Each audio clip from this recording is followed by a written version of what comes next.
Welcome to Open Relationship Podcast. We have an open and honest conversation and we talk about everything from A to Z as it pertains to the LGBT community and beyond. I'm your host, Rodney. I'm Marco DePrence. I'm Shazam. And I'm Solomon.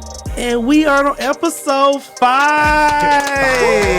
Yes. Season 2. Let's put it out there. But you said 2 gives a high digit number. As you all know, support is helping us. So we have our collection plate in the middle. So if you want to help support the podcast, you can give anything from a penny on up. We don't care. We just want you to support. And if you can't support, I'm sorry, I'm telling you to do that. We have a in the description box on every web you listen to us on. We have the click the donate button. So please click donate and do all that. If you cannot donate, you guys, that's okay. We take 5-star ratings. We're 5-star bitches, and we want to say thank you. So we'll take those 5 stars again. And sharing is caring. Okay. So this is the announcement presented to you by Ownership Podcast. How was your week, Solomon? My week has actually been pretty good. I went to House in the Park over the weekend, stayed for a little bit, left a little early, but it was a good time. I had a really good time. Okay. Yeah. I heard about that. I missed it. I was supposed to go, but... So I think, let me be specific. It was Indigenous House in the Park. So it's different than the typical September House in the Park.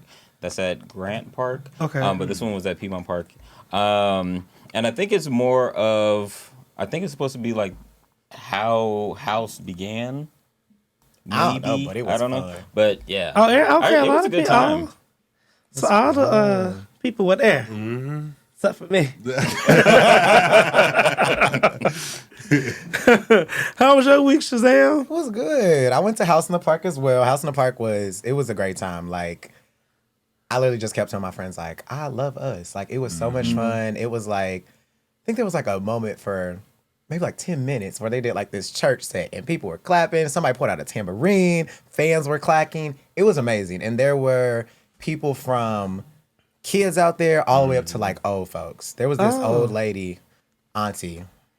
She was on the hill and she danced down the entire time I was there. Like danced down. So great weekend, great vibes. After like recharging a few weeks ago, going outside this weekend was very much fun. Okay. Marco, DePrence. My week was very long and dreading, but I also went to House in the Park. It was fun. I didn't stay too long. I just showed my face and went back to the house. I just wasn't in a social mood. This weekend is my recharge weekend, so I'm inside. I think we all needed it. I think we all needed it after last week. And how was your week? Rodney? Hallelujah in the sanctuary, 'cause I am going to give me a break. And I'm going to praise Him for the rest of my days. Yeah, so... I was like, how long are we going? Yeah, so mental health is real, you guys. I don't want to share too much because I don't want to tell you why. But take care of your mental health and do what's best for you. Don't ever apologize for it. Absolutely. But enough of that. Let's get to the show. Yes, we're going to get into the streets. So also during this weekend, I dived into the YouTube streets, watched a lot of podcasts. And one thing that I hate that not all podcasts, but lately, it's been viral clips about people talking about red flags and what they don't want. But I want to flip the script and talk about our green flags of what do we expect people to like bring to the table before they make it past the 6 months of talking and dating and all that. So I guess I'll start. So my top 5 green flags, you got to be able to communicate. I think that's very important. And I'm not talking about like the good morning and things. I'm talking about when you're angry, when you're frustrated, when you financially don't got it. Like you need to be able to be vulnerable in that space and be honest. Because I mean, if we don't have honesty, we don't got anything. And then more importantly, I need to be able to laugh. Like I'm silly, I'm childish. I Say it again. I'm childish. I like very dry sense of humor. Just make it a fun, eventful thing for me. So what do you guys got? I would say when people always refer to what does someone bring to the table? I have this whole thing where I say you should be bringing a table with you. Okay. I think we both should be bringing a table. We should both be building a table. So when we go to come together, if we want to build another table, now we got 3 tables and not 2. So I always think that anything that you're bringing or I expect you to bring, I have to bring as well. I agree with you on communication because it's easy to communicate when we're happy, when we're enjoying each other, when the sex is good, when we got money. How do you communicate when you're upset with me? What if I do something that makes you angry? And I need to know how you communicate in that. Are you going to flip off on me? Are you going to tear the house up? Like, what? How do you communicate like that? So I definitely agree with that. And then laughing. Like, I think people take things way too serious, especially as gay men. Sometimes we want to appear so masculine that we don't want to laugh and kiki with people, but we'll do it with like our friends. No, you need to kiki with Bae. Like kiki with me, because if you can make me laugh, I'm gonna do a lot of other things. I said things. I will piggyback off of those, and I'm gonna add time. I think time is very important. It's important that not only that we share time, but that we, not that we spend time, but we share time well. And so, like, when we are together, like, even if we're not doing anything, like, you feel good in this moment. Yeah.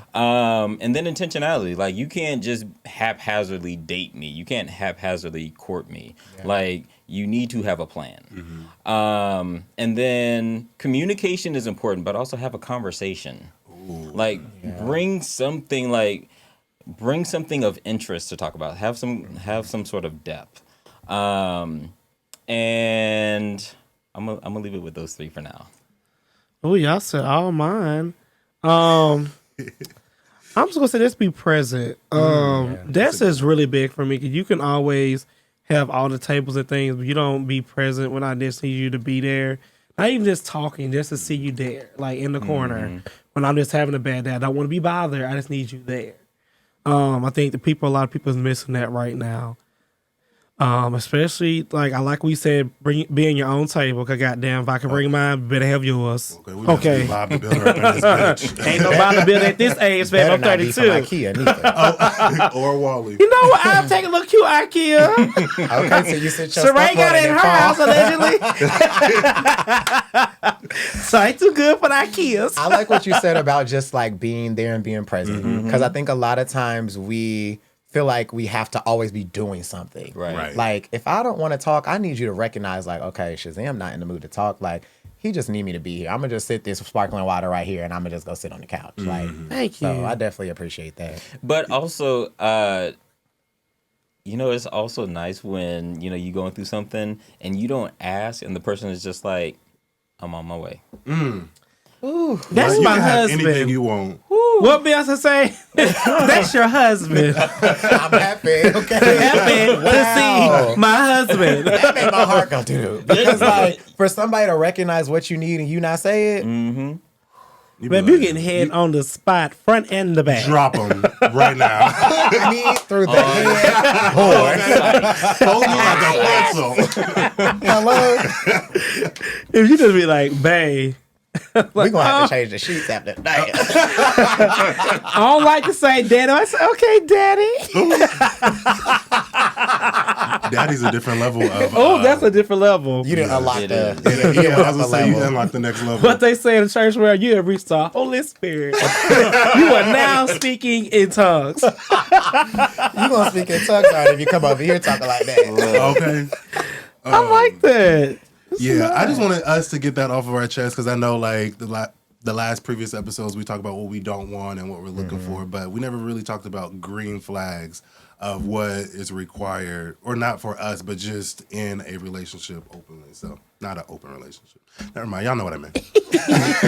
We're gonna trade places. Go ahead, Shazam. I like the optimism. So y'all know I'm a music kid. I'm always give y'all something, a situation with Shazam, something that's a little spicy, a little zesty. But today we gonna take it a different route. Y'all know I like to be messy, but today we're not gonna be messy. We just gonna take it a different way. So we're gonna trade in places. Shout out to Usher. Usher has been killing his Rouse Basic residency. If y'all haven't seen it, go see it. That man not only is he fine, but he is talented. And I'm glad that he's actually getting his flowers. But trading places, our faces, so your face, my face, Solomon face, in different spaces. So I think about when I first left grad school, and I have a master's in public health with a focus in administration policy. I went straight into the state house. I'm working with senators, legislators, lawyers, doctors, all these people. And I'm walking in Indiana, bumblefuck Indiana, by the way, small town. And I'm the only black male. Like, have y'all ever been like a black space in a white space? Like, how did... A black face in a white space. Yes. Like, how did that make you feel? Because I feel like a lot of people, us, and I feel like a lot of the openers probably have been the only black person in the room. Black male, black woman, like, only person in the room. And how do you navigate that? How does that make you feel? For me, when I first walked in, I was a little intimidated. I ain't gonna lie. I got all these degrees, all this different stuff, and I done sat down, and I'm speaking for people who probably will never have a seat at this table. So I feel a little weight on me because I have to get my words across appropriately. But at the same time, I'm thinking like, okay, I'm talking with my hands. Is that aggressive? My hair is brown. Is that like, are they not taking me serious? My suit is a little bit more fitted than the guys next to me. Like, so how do y'all handle that as like a black male going into these different spaces? And Rodney, your wheels look like they're turning. I want to hear from you. Because I mean, it just brought me back to 2016 when I was working with this insurance company. It was life insurance, and I was the only one in the office who was a manager.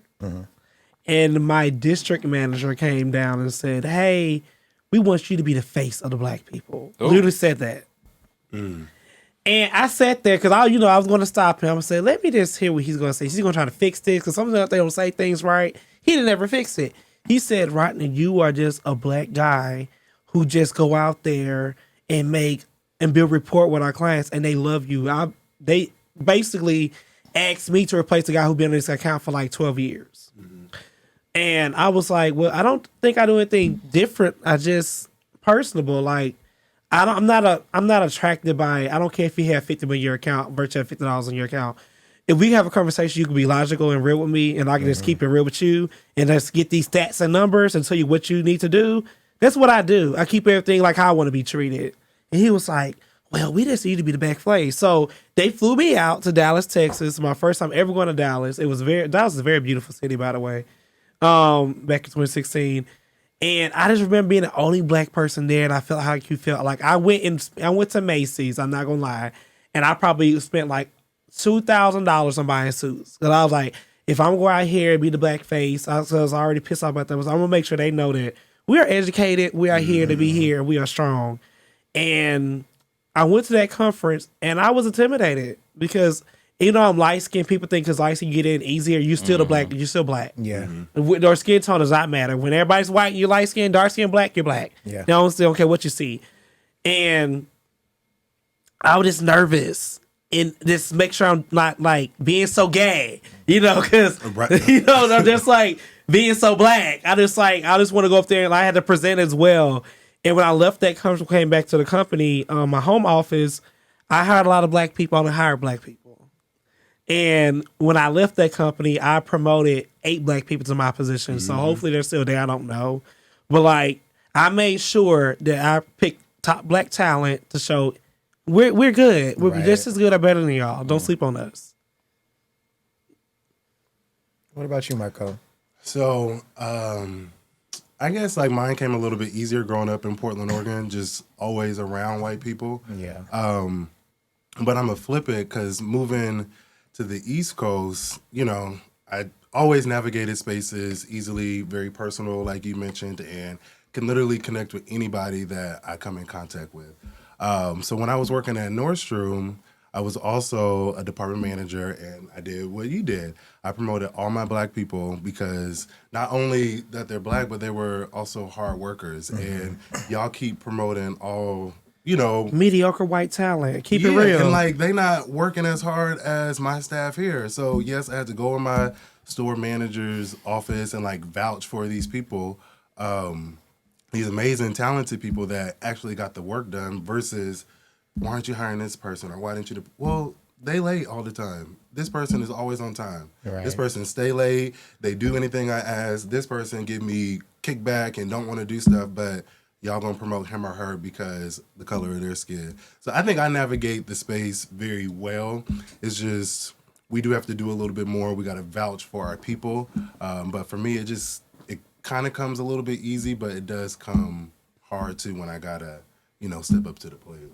So Solomon, I'm going to flip it for you. Do you think that in your field and the career that you are, do you think you have to work twice as hard as a black male to be successful than your white counterparts? Yes, because number one, as a black therapist, as a black counselor, we're already unicorns. Mm-hmm. So we're not all that visible anyway. And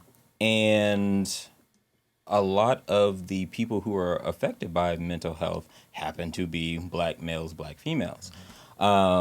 And so I actually remember going to one of my first conferences, and our organization was a sponsor, and so we actually had booths. And so it wasn't like you just had general admission, like you were in there. And so I remember at the time I was a clinical director, and I was early 30s. And I'm in this room, I'm looking young and surrounded by all these older white people who have PhDs and everything. And I have my master's and I have all these certifications, but you're in a room full of PhDs. Right. And so they're looking at my card and they're just like, clinical director? And I'm like, yes. And so you have to just stand firm in who you are and what you have accomplished. Granted, yes, I was intimidated. I was nervous. But then as soon as the clinical conversation started, I'm like, yeah, this conversation is different because you don't know us. Mm-hmm. You don't know how I think counseling is one of those things where there's already that veil and, people are used to. So how does that make you feel? But then I get into a room like, what? For real? Tell me more about that. And so the conversation, the feel is a lot different. But,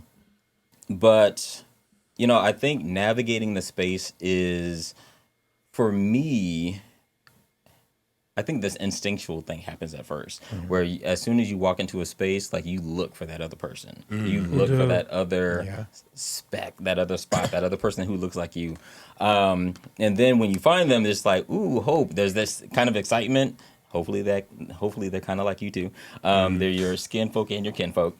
But because sometimes they're not, baby. Because sometimes they are not. But then at the same time, when you don't find them, then you're just like, for me, it's like, all right, let me show up in this space. Mm-hmm. Like I have to own it at this point.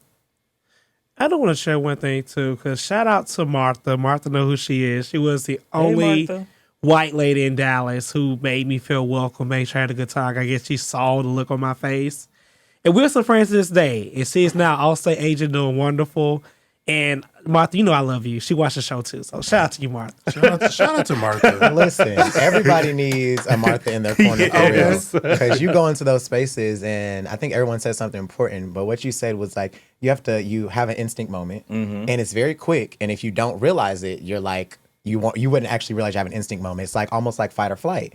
And then after that, you have to realize like, I have to own this space. I have to walk in this space. And when I leave, I need everybody to be like, I'm that girl, bitch, nigga, whatever you want to be that day, depending on how high your pumps is. Mm-hmm. So as far as like going into those spaces, let's take it a little bit further. Gay faces and straight places. Do you guys ever feel the need to code switch when you're at work, when you're around your friends, when you're around your family? If you're not familiar with code switching, you going from, hey girl, to like, what's up, bro? Like, switch your lingo. You're not using so many terms.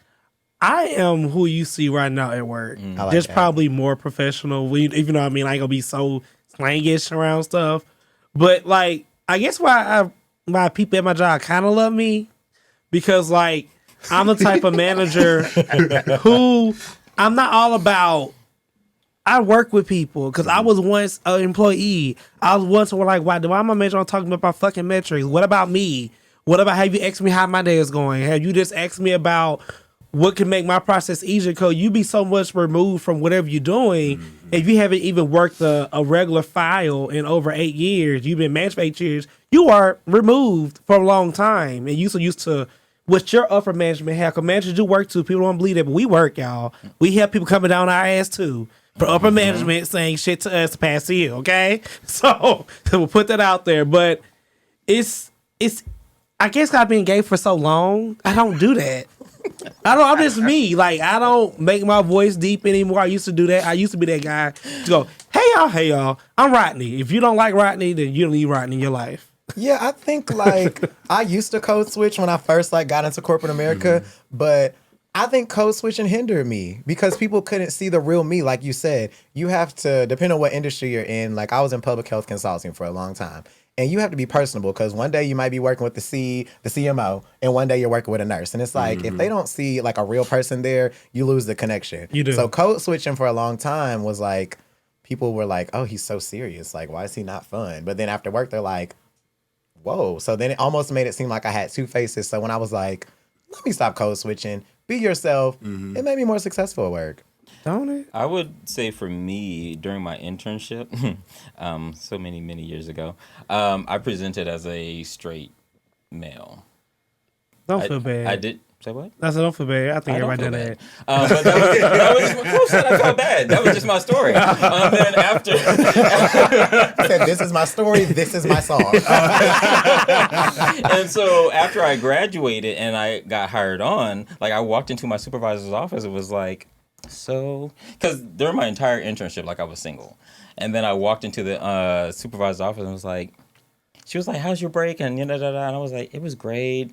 I'm dating somebody. And she was like, good for you. And I was like, it's a guy. And she was like, and she stood up and hugged me. She was like, welcome to your truth. And I was like, and it wasn't in it wasn't in a shady kind of thing. Because, this was a counseling experience. And she was like, you can't do this job without being truthful.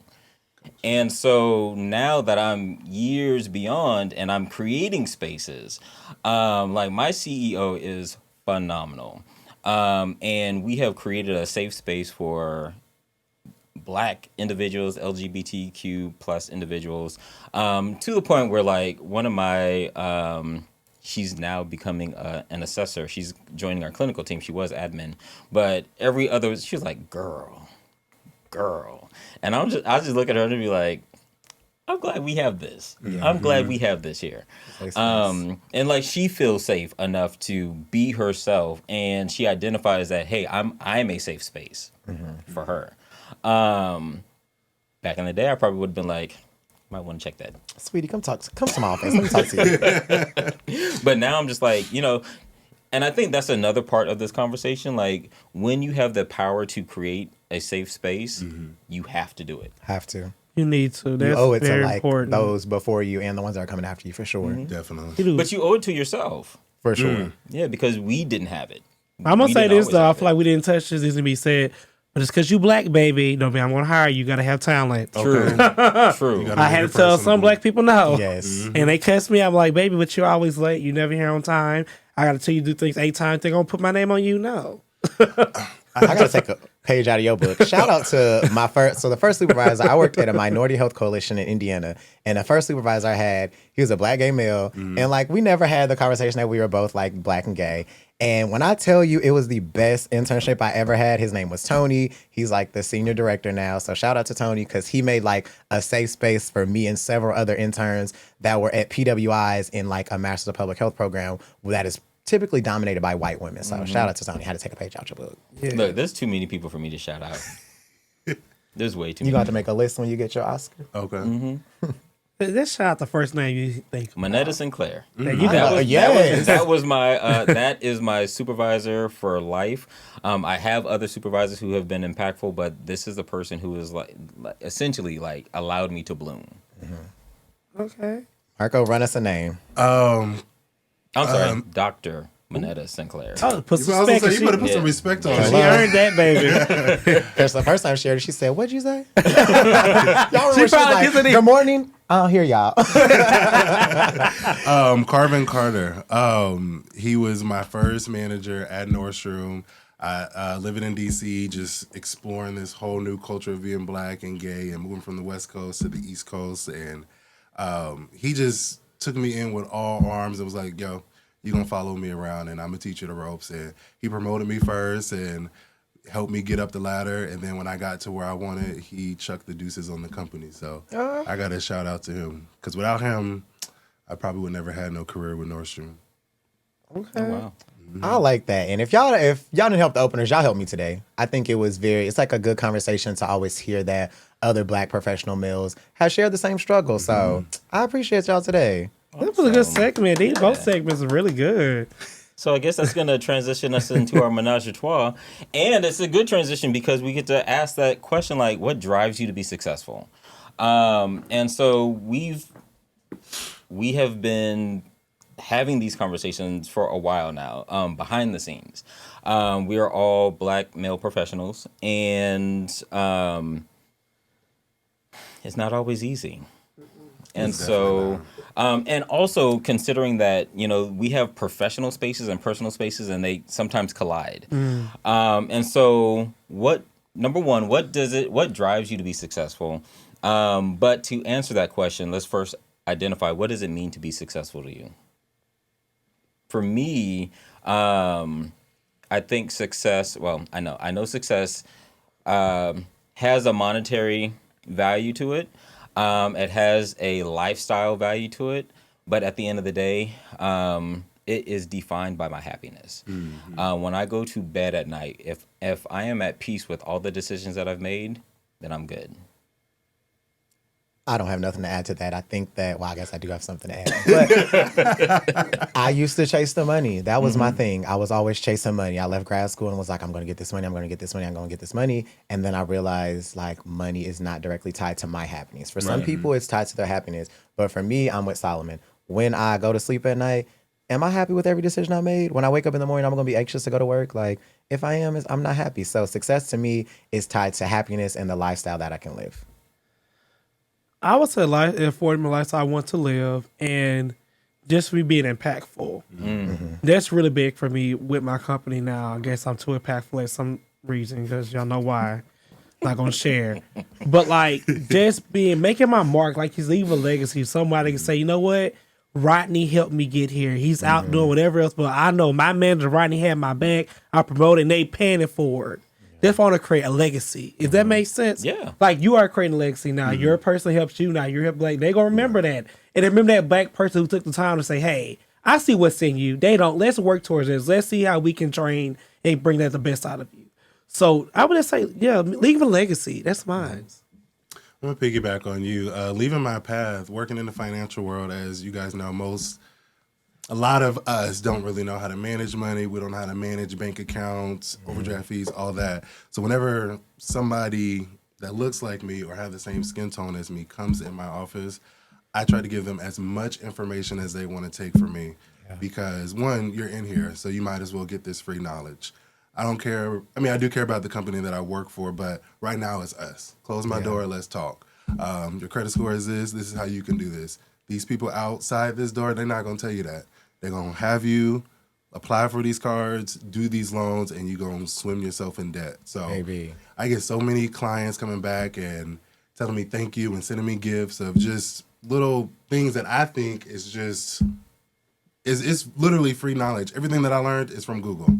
But, people don't have time to do, we do have time to Google, but people don't want to take the time to Google and learn how to build your credit and do all the things to make you successful. And a lot of people don't know what to Google. Because, there's a ton of information out there, but if you don't know where to start, then it can be very overwhelming. And so do you think that your drive is more internal or external? And I've had to sit with this question for a while because I remember I had this conversation with my mom. And I kind of confronted her. I kind of was like, because I grew up as a military kid. My dad was military. My mom was police. And so there was a lot of structure growing up. And there, of course, they were, they had expectations for us to get educations and to get into careers and all that other good stuff. And so when I was having this conversation with her, I was like, you guys put a lot of pressure on us. And she was like, no, we didn't. She was like, absolutely not. She was like, you got your first B and you cried. And I was like, what? And she was like, no, because so-and-so got Fs and they were okay. And I was like, And she was like, that was all you. She was like, you always had it in you. And so like I had to sit with that for a while. And like I've always had this drive to be successful. And do you think that that drive to be successful has something to do with like your sexual identity? And do you also think that it could also be tied to maybe just this idea or this bigger picture for yourself? Oh my god, I want to get emotional, but I might will. I am. It's a safe space. Being from Mississippi, seeing my family go through a lot being black back in Mississippi. People think it's just all about country, but they really went through a lot of segregation, being terrorized, and a lot of this trauma. And I remember my great grandmother had a store, like was one of the first black stores in Gulfport. Like one of them, like this, it was a lot of them. And I remember people, when I went to her funeral, I didn't know how impactful my great grandmother was. And so people stood up and said, Maddie was like the store that we had to go to. We felt safe, not like feeling like we're going to get robbed or beat up. And it was like back in 1950s and people were still living in like their grandkids. And I was like, wow, like you never know that small business that might be small to these corporations, but like just to see community come and be like, you made me feel safe. You made me feel like I can come and shop and not really worry about things. That's heavy on you when you have a legacy of families who own things and they was prideful about it. Even my grandmother owned a business, my mom owned a business now, my sister owned a business now, and it's just a lot of weight. And I have a brother who's older than me who's going through cancer. He took a path of the street life and things like that, and I really feel like I went home and it's really beating him up that he feel like he might die. I don't know. I don't want to claim that, but it just hurt my heart. He feel like he didn't do his full potential. Mm-hmm. And my brother told me, and I was pondering upon it. He was like, Rodney, I just sometimes feel like you don't give a fuck about us. And I was like, why would you say that? Because I'm always going home, and so I go home like a lot. And I was just like, man, let's talk about that because I want to make sure if you were to die, I don't want to feel like I wasn't reachable to you. Yeah. I was like, man, and I said, you was always in jail. What could I have learned? You're my oldest brother. I said, you have been in jail most of my life growing up. I'm now in my 30s. We can't go back. What we can do moving forward? You know what I'm saying? And like, he told me, like, I'm just proud of you. He's just like, sometimes I want to just have a fun. So man, the phone worked 2 ways. So now we making our business now to talk at least 3 times a week. We wasn't doing that. I'm not saying I didn't love my brother. I was just more attached to my sister. Mm-hmm. Keisha, it's like 6 hours. It's 6 hours together. I don't talk to like one every day. And it's my sister, my little brother texts me every now and then. And I'm like, 'cause I don't love you. I don't want you to feel like I don't ever love you. I said, man, like I do love you, and I just want you to make sure that if you were to go, like I don't want you to die with that, and I don't want to die with that. 'Cause I might die before you, never know. And it just really made me think about, like, you know what? I don't call all my siblings. I don't call my cousins. They see me and they think I'm this hot shit in Atlanta. They don't know child be going through it. Okay? But back home, they're like, oh, my cousin on TV, my cousin got this, got this. I'm just like, child, sometimes it ain't what it is, sis. Okay, what you telling? So I'm making it my business now to, like, we created like a family group chat on Facebook, and we make sure that we talk throughout the day. I might can't call you, but hey, good morning, child, what's going on? So I just think it's very big to like know where you come from and just be true to who you are. Because wherever you go, people gonna know if you come from that background, you're gonna shine bright whatever you do. I agree. I think piggybacking off of that, mine is Right. Okay. Mine is internal and external. I think internal, like my mom had always told me, like, you want us to be a leader. Like, you want us to do this. I didn't have to make you do it.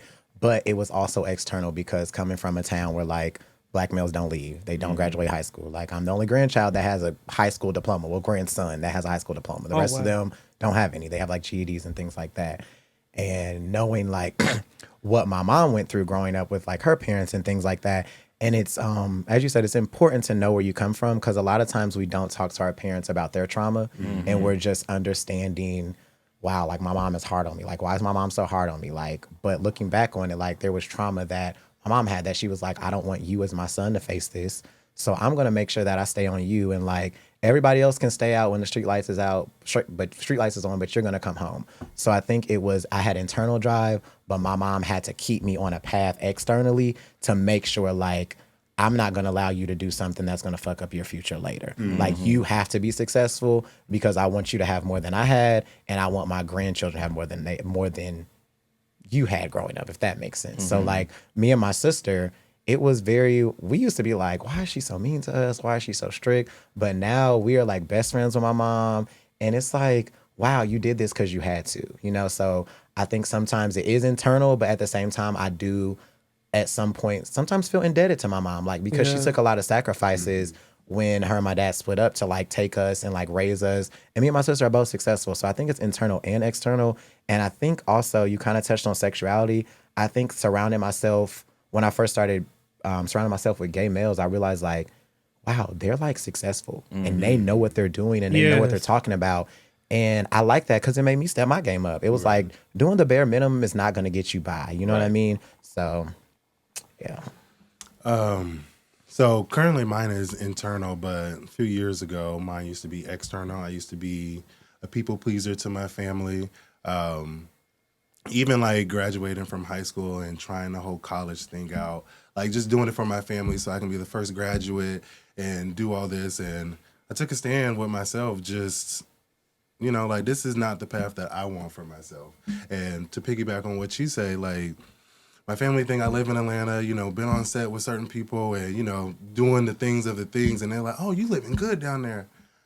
I mean, it's all right, but y'all only see half of the struggle that we go through in Atlanta. Exactly. Like, we're driving all day, we're at work, we're waking up at 6 a.m., not going to sleep till 11, like lonely nights of just no one to talk to. Like it's a burden, like for me, not speaking for y'all. So yeah, doing all this right now is just internal. Yeah, for me, I think I can touch on every aspect because, like, I remember sitting with my great aunt and my great uncle, and they're not too much older than my dad, and they all went to the same high school.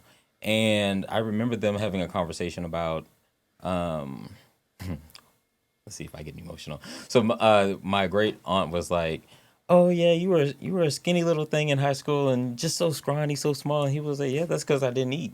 And she was like, "Don't say that." And he was like, "No. It's true, because if it wasn't for y'all, sometimes I wouldn't have eaten." And so then they went through this whole history that I had no idea about. And he talked about graduating from high school and going into the military and then being in like the foxhole with, you know, these privileged white kids who also went into the military, and they were crying and because they were starving and they were, you know, and he was like, "Oh, shit, that ain't nothing new for me." So and then, you know, him making it his way through the ranks. And I also remember my mother having a conversation with me about my dad and talking about how defiant and resilient he was, even with his commanders. She was like, one time he cussed his commander out and basically was like, "If you want to do this fucking job, do it your goddamn self," and da-da-da-da. And she was like, whoa, what the hell happened? Then next thing you know, he had his post. And so I'm listening to these stories and I'm just like, I'm looking at this man with new eyes, right? This man who, because of my sexuality, I hid myself from. And I hid myself from other people. And I think that also went into this I'm not enoughness. And so like I had this script going on in the background. And so like when I graduated from college, or from undergrad, I graduated with 2 degrees. And then, you know, I go into other fields and I do more than what's expected because I didn't believe that I was enough. And then, you know, going through therapy and doing my work, I have everything that I need. I don't have to do more than. And, you know, I think as Black individuals, we're conditioned to believe that we have to be twice as good or better than to get ahead. And yes, maybe that is true, especially because of our society. But at the same time, damn, like I remember being maybe 5 or however old I was. I was young. And my dad was like, "You know who you are?" And I was like, "Solomon." And he was like, you are the son of Ruben Stretch. You're great. You are already great. And I like that has been embedded in me, but that was also tied to him. And so when I grew up, I had to find my own identity and I had to find my own greatness. And so that's what I've been out here doing, just living and finding my own greatness. Well, let me pick up for that because I'm named after my father. And I just never knew why, because he had 2 other boys. And that's a big name to live under your father's name. And people call you Little Rodney. Oh, your dad was this, your dad is that, da, da, da. And I was like, Lord Jesus. And like how you said, like your mom was strict. My dad, I don't know, I guess because the first one didn't do right. For me and Dante, he was on our ass. And now I appreciate that, because when I apply for jobs, I didn't lie about my degree and I don't even think of my background. So if I was about 2 weeks in, I can. And go get a new job. Because I don't have anything to hide. Baby, I'm living my truth. And people like, you ain't gonna what? I said, I don't worry about no background check. And when it comes to criminal stuff, I don't have a criminal history, sweetie. Shout out to daddy. So I want to shout out my dad for that, because now when you're little, you don't understand, like, I can't do shit. Right. I can't go to this. I can't go to that. But baby, when I apply for a job, like, oh shit, that's all right. 2 weeks in, I'm quitting, baby. Listen, ain't got to worry about, can I get this car or not? No, I can get it. Like, it's fine. I think it's important you touched on something that I remember, like my mom and like my aunts, my dad, everybody done it. Our family has this thing that we hype each other up. So it's always been like, I look around and I see other people searching for validation amongst community and amongst other people. But I'm like thankful that my family always validated us. Like walking in the room, my aunt be like, you my fine nephew, you fine. And although we find it funny, we be laughing. I'm like, girl, stop playing. But in my mind, I walk in rooms and be like, bitch, I'm fine. Or like my mom being like, you so smart. Like, you know what you're doing. Like going into job interviews and I'm scared. And my mom like, why? Why you scared? Go in there, smile, talk. You know what you're doing. You know what I mean? So validation from your parents is very important. So when you said that and you're like, you said that about your dad, my heart was like, because that's important. Like a lot of people don't get that from home. And when you come to Atlanta and a lot of people are here by themselves, they don't have family here, they're looking for validation. It makes them do strange things just to get a little bit of validation. So shout out to parents that are validating their children. Strange for a piece of change. And so lastly, I was having this conversation with a doctor who I used to work with. Black woman, degreed up, right? So she started with her certifications. She then got an associate's. Then she got bachelor's, master's. She got her doctorates. And then she was like, now I want to teach here and I want to do this and I want to do this. And I was just looking at her, and she's young.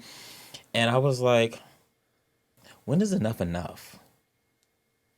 And, you know, we get to this space where we may be... we may present as successful. In our heads, we still probably want more. But you know, have you gotten to a place where like, I think I'm done? Maybe when I graduated with my bachelor's, and my cousins was like, "In your master," I said, "Hell no."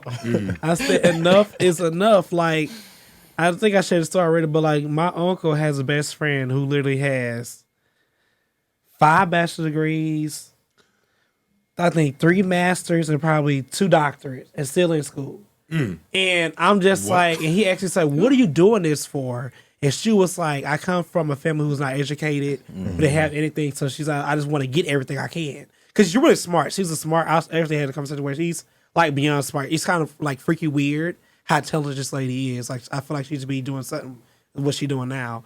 But I feel like when you're not being impactful to others, that's when you're not doing it, like you're doing too much. Yeah, can you get 5 doctorates because you're that smart, but what are you doing with it? If you have something on the wall, are you working in that field? Are you being impactful? Are you paying it forward to somebody else? If you're not, then you're just wasting space. To me, I don't understand. Like, if you have a degree on your wall, you can say, in this degree, I did this, I did this. Then that's cute. You have a family tree under it. If you have no family tree under your degree, you just collect the knowledge. It's not sharing it. So what are you doing it for? I don't think I've gotten to the point that I'm like, oh, it's enough. I think, and it's probably something internal because I always want to be redefining myself. I don't want to be the same person always. I always feel like I should be recreating myself, doing something bigger. So there's like a fine line between knowing when I'm doing enough and when I'm doing too much. So like 2 weeks ago when I was like, I need to be in the house this weekend, I was doing too much. Like I had too much going on. So I think professionally and personally, you intrinsically feel it when you've done enough. But at the same time, if you're an ambitious person or you're just like a natural hustler, you have to know when to stop, because doing too much can like transfer into other parts of your mental health, your physical health. Like exhaustion is real and it will have you feeling like you're about to fall over and die. So you have to really, it's something you have to grasp internally, which I can say, honestly, I'm still working through it, because there are some times where I'm like, okay, I could be doing this. Like I slept like 4 hours last night. Let me get up at 4 o'clock and start doing this, when it's really like, no, take your ass to sleep. Like lay in the bed a little bit longer. Like the gym is going to be there. Like, so it's an internal struggle for me, but I haven't got to the point where I'm like, okay, it's enough. I too have not gotten to the point where enough is enough. Well, relationship wise, I've just decided I'm just done with it currently. But like personally, like it's me season. Like what did Issa Rae say? Like it's me season, it's me time. Like I'm focusing on me. I'm doing the things that I love. I'm gonna travel. I'm gonna focus, and you know, if it makes me happy, because you know, I've been through a lot. I've lived in 5 different states. I'm tired of moving, tired of dating niggas and it not working. And it's just like, okay, Marco, it's just time to focus on you and do the things that you love and what you want to do. I love that. That really just made me happy. Like black men deserve to be happy. So what you saying, like, I'm about to focus on what makes me happy, I love it. Best feeling in the world, child. And I want to say something real quick, because I have a manager. She's black. And Miss Mamas be working on the weekend, be up at 11 o'clock at night. And I'm like, I said, so-and-so, you sent this at 12:05 in the morning, and you at work at 7. Why are you up? I said, do you not? And I feel like she be trying to press these others. And girl, they don't even really like her like that. I will make a PSA that I had a mentor tell me, Tony told me this, I believe, and the exact words were, Shazam, if your ass, he didn't say your ass, so let me say, I'm going to say this, because Tony didn't say ass, I ain't going to do that to him. But I always tell people, I have like mentees that are in the Master's of Public Health program I was in, I always tell them when they're starting to overwork themselves and everything else, or I tell like anybody who's reported to me, listen, if your ass died tomorrow, I have to post your role and fill it, and it'll probably be done before your mom finishes your obituary. So please do not overwork yourself. Do not have yourself exhausted. And I had to get to that point because I would be like, okay, I got to make sure I'm ahead. So when I step into the meeting tomorrow, no. Because guess what? If I fall over trying to walk from the bathroom, sleepwalking, trying to go to the bathroom and fall over and die, y'all going to send a little ugly flower to my mama and say our condolences and keep on moving, and somebody's going to fill my role. Right. So whoever it is that's listening, you overworking yourself, stop it. Please do. Stop. Please stop. But you know, that goes back to what you were saying earlier, Rodney, about being present. Like, you know, how we do anything is how we do all things. And so when we're talking about being present in relationships, like we have a relationship with our job, and you can't fully be present. Well, fortunately, because, you know, they pay you. Maybe. But I told you I ain't chasing money no more. That's true.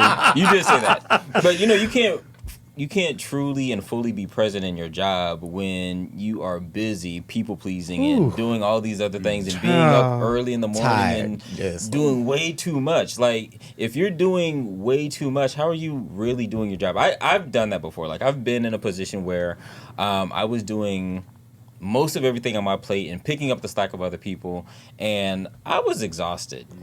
I was done. Yeah. As I minister to myself, I minister to you. Wait a minute, hold on. I thought Rodney was about to have a song. Oh, no. She was supposed to encourage yourself. Sometimes you have to encourage. I am so weak. You gonna listen to that on the way home now. Yourself. That's a good song. Ain't it? Donald Lawrence and the Tri-City Singers. If y'all don't know, get into it. You're gonna be laying on your face. Baby, when I tell y'all, because that was a good point, because baby, if you was to die, they're gonna send you some good old $25 gift cards and a good card of condolences. They're gonna have your post in the next week. Okay. And not check on your mama and your daddy 2 weeks later. They're gonna send all the children that you left behind. Little flower, okay? Okay. Trying to overwork yourself. But for me, is enough enough? Yes and no. So I'm in this space where like I still want other things, and so like I have an interest in tech and I have an interest in all kinds of other stuff. But then over here, like back in 2018-ish, 2017, 18, like I had started a doctoral program in, I think it was neuroscience. And I was going through the curriculum, and at one point I was just like, why am I doing this? How is this any different than what I'm already doing? Yes, I would have a doctorate. Yes, I could probably write a book. Yes, I could probably teach. Yes, I could probably do all these things, but I've taught before. And then like, you know, there are certifications and licensures that I can get, but then I was like, that's what people chase to get where I am. Like, I've already been clinical director. I'm currently executive director. Like and I've done it with what I have. And so do I need more to get here? And so these are like some of the questions that I've been asking myself over the past couple of years. And so now it's like, so now that I am here and this is what I have, what could I get that could make me expand? Like, where can we go from there? As opposed to, like, I don't need to necessarily go up. I want to extend my reach. I love that. Oh, my God. This has been such an impactful conversation. Before we close, there was one quote that I don't know where it's from, but it says, like, you have everything in you to be successful. You just have to do it. Mm-hmm. So I think a lot of us forget that, like, everything that we need to, like, really be successful, that's all, for all the desires in our heart, like, we have it. So it's just like you got to act on it, got to move that anxiety out the way, move them societal pressures. But yes, this convo has been good. Y'all didn't help me. Yeah, so now we're on Left on Red. So hopefully, openers, y'all be impactful and encouraging to each other. Yes. Whew. And baby, be true to who you are. Who got that? They gave us for Pride. Y'all remember they had his best friend a cake? He said it's Pride Month. He said, be true to who you are. Post in the group chat, because I ain't seen it. I will, because I say it every time. When I see every time it's Pride Month, I'm like, happy Pride Day, bitch.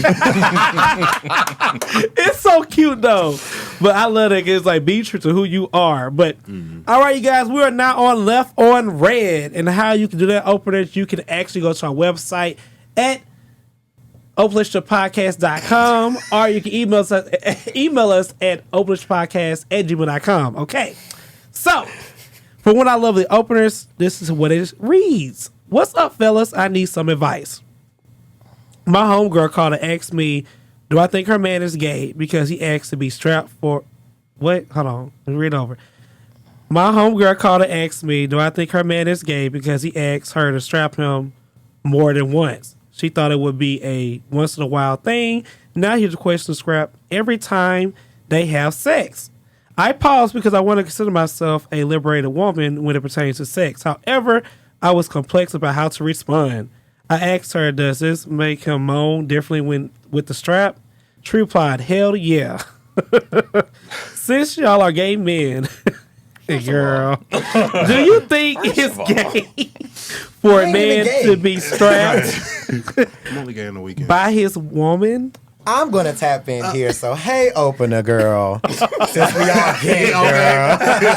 But I think this is very interesting. So, first point is that we are seeing a era where a lot of straight men are starting to play in their ass. Mm-hmm. You're seeing it on Twitter, and I'm going to just put it out there. For money, whatever, they're going to be playing in their butt. Like, people want to see that, males and females, let's be clear.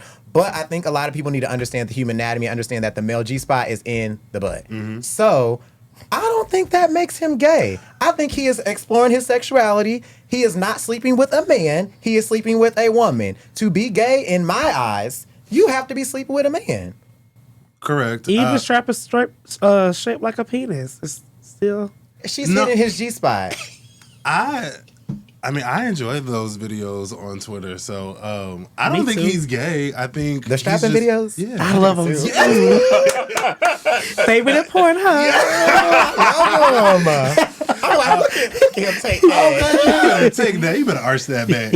I don't think he's gay. I just think he's exploring his sexuality, and I think where the arrow like makes a left turn is when the conversation leaves the bedroom and goes to the group chats and the friends and the socials and things like that. Because then it's like you got your homegirl in your ear. Well, that nigga gay and I don't know why you doing it. Well, if he likes it and y'all are comfortable doing it together, I don't see a problem. Right, and according to the group chat, straight men can't even go to brunch. So okay, right. Or smoke a hookah, smoke a blunt together. Maybe it's probably miserable being straight. What? I'm like, bitch, put a hookah. But it's the thing, but it's not gay for them to sag their pants and show their colorful underwear. Girl, thank you. Because you picked out these pink bright ass underwear, but you got all black on. Don't look at my ass, bro. Well, what I supposed to do? Right. It's fat. You got a lot of nerve. Solomon, is he gay? I know, because Solomon a little quiet. No.